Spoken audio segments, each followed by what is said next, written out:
The NIH Office of Research on Women's Health was formed because there was a desire in the biomedical research community to address an unmet need. Many heard the call, and as a result, the Congressional Women's Caucus and others demanded that NIH create an Office of Research on Women's Health.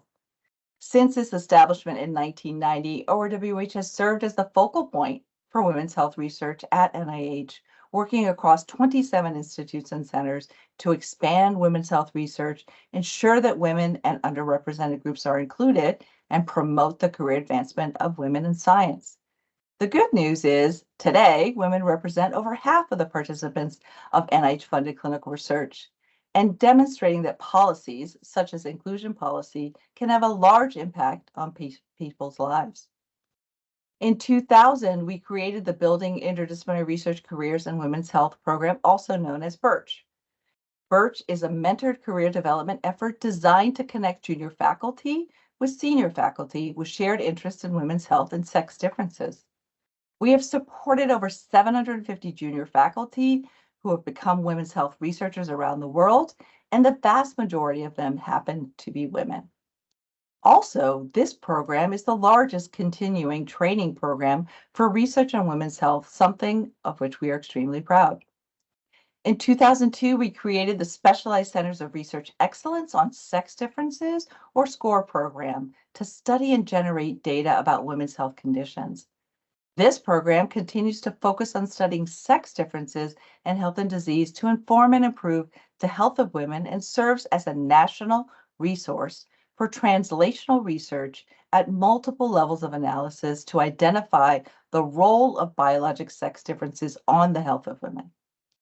Despite all of ORWH's groundbreaking work, we continue to identify gaps in knowledge about the health of women. And that's why in 2014, the then NIH director, Francis Collins, and I published an article in Nature calling for greater consideration of sex as a biological variable.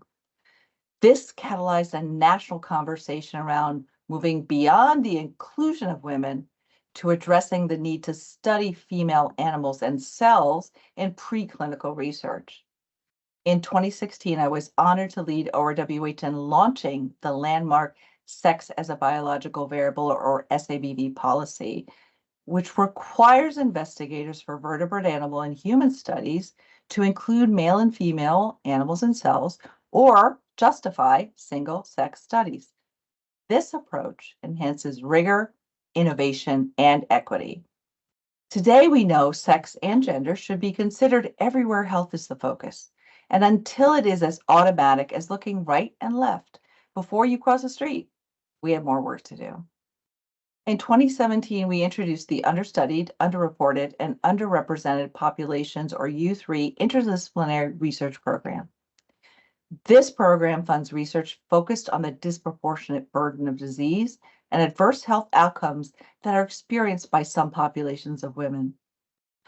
Although much work remains, there have been so many bright spots around women's health research, and we look forward to building upon these efforts with the new executive order that President Biden signed on March 18th. I was honored to join President Biden at the White House as he signed an executive order directing the most comprehensive set of executive actions ever to expand and improve women's health research. This order will prioritize investments in women's health research, integrate women's health across the federal research portfolio, galvanize new research on women's midlife health, and assess unmet needs to support women's health research. It's critical that there's a continued focus on women's health research by implementing interdisciplinary research approaches that can integrate biologic and social factors and advance innovation, technology, and cutting-edge science, all to improve the health of women. In closing, it's clear that the path forward holds great promise. Since 1990, ORWH has supported research and policy innovations and career programs to include all diseases and conditions that affect women from head to toe, inside and out, and across the full life course. I'm so grateful to lead ORWH as we continue working to improve the health of all women and the families and communities to which they belong.